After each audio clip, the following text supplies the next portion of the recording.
Pria berinisial Iki, warga Kampung Sindang Resmi Desa Purwaraja, Kecamatan Menes, Kabupaten Pandeglang, Banten, tega membunuh istri dan anaknya yang masih berusia 8 bulan.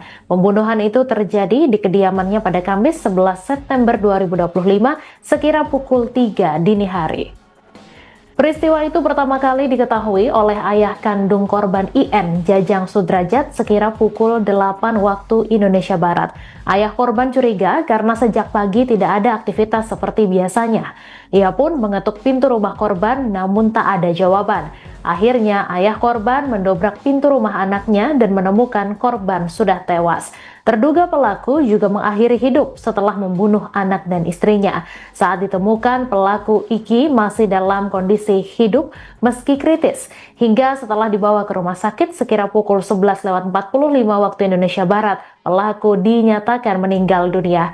Saat olah TKP, polisi menemukan sejumlah barang bukti seperti kabel listrik, pakaian korban yang berlumuran darah, sebilah sajam hingga handphone korban dan pelaku. Polisi juga menemukan bekas luka cekikan pada leher korban dan anaknya. Diduga pembunuhan itu dilakukan saat korban sedang tidur. Pihak keluarga pun menyatakan menolak autopsi pada jasad kedua korban.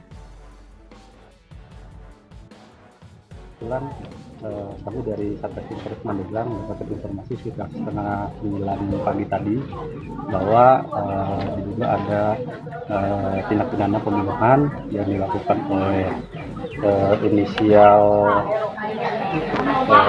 MIA terhadap istrinya beserta anaknya, yaitu inisial I, anaknya inisial IM. Adapun usia terduga pelaku 24 tahun, istrinya pun sama 24 tahun, sedangkan anaknya usia kurang lebih 10 bulan. Kejadian itu awal mulanya diketahui oleh saksi yang merupakan bapak dari si istrinya itu, bapak kandungnya ya. Pada saat itu terakhir kali dia melihat pada malam hari, namun sempat sekitar jam 7:30 Isya si terduga pelaku ini sempat bertemu dengan temannya. Kemudian sekitar jam 10 sempat masuk ke dalam rumah. Selanjutnya sekitar jam 00 menurut keterangan bapak kandung si korban bahwa si terduga pelaku ini sempat keluar rumah dan kembali sekitar jam 3 pagi. Saat itu juga sempat memanggil bapaknya untuk masuk ke dalam rumah karena kebetulan masuknya melalui rumah bapak kandungnya tersebut. Sekitar pagi hari biasanya 5:30 itu sudah ada aktivitas atau kegiatan, namun saat itu dikarenakan tidak ada aktivitas, bapaknya sempat memanggil si anaknya maupun cucunya, namun tidak ada respon. Kemudian si bapak ini sempat masuk ke dalam rumah. Selanjutnya sekitar jam 7:30 bapaknya sempat keluar lagi karena ada kecurigaan bahwa anaknya, menantunya serta si ibunya sendiri tidak ada keluar rumah. Namun setelah itu sempat masuk lagi ke dalam kamar sekitar jam 8:30, kemudian keluar terlihat ada bercak darah di depan rumah tinggal si korban maupun terduga pelaku tersebut, sehingga timbul kecurigaan, sehingga selanjutnya bapaknya melakukan upaya paksa untuk mendobrak rumahnya. Dari hasil olah TKP sendiri ya, saat ditemukan si ibunya dalam posisi terlentang termasuk dengan anaknya dalam keadaan sudah meninggal dunia. Ditemukan juga terduga pelaku suaminya dalam keadaan berlumuran darah karena ada upaya saat itu untuk melakukan bunuh diri karena terlihat ada luka sayatan di nadi kanan kiri serta di lehernya.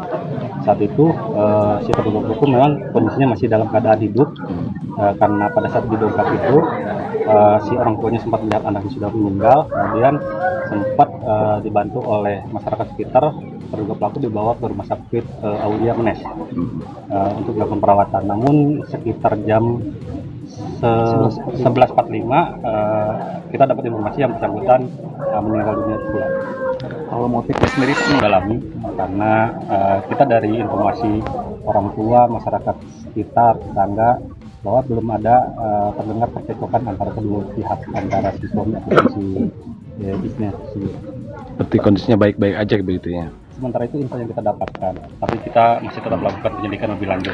Pak, kira-kira dari terduga pelaku ada sayatan di bagian leher, itu yang ditemukan barang apa aja itu Pak di dalam? Sementara ini kita temukan beberapa barang luka, ada satu buah kabel listrik, memang pas itu ada di dalam berlumuran darah, satu buah pakaian dalam wanita juga berlumuran darah, satu buah golok yang diduga dilakukan untuk melakukan perbuatan bunuh diri tadi yang dilakukan oleh si terduga pelaku, serta ada handuk yang berlumuran, ada gelas, ada galon, ya.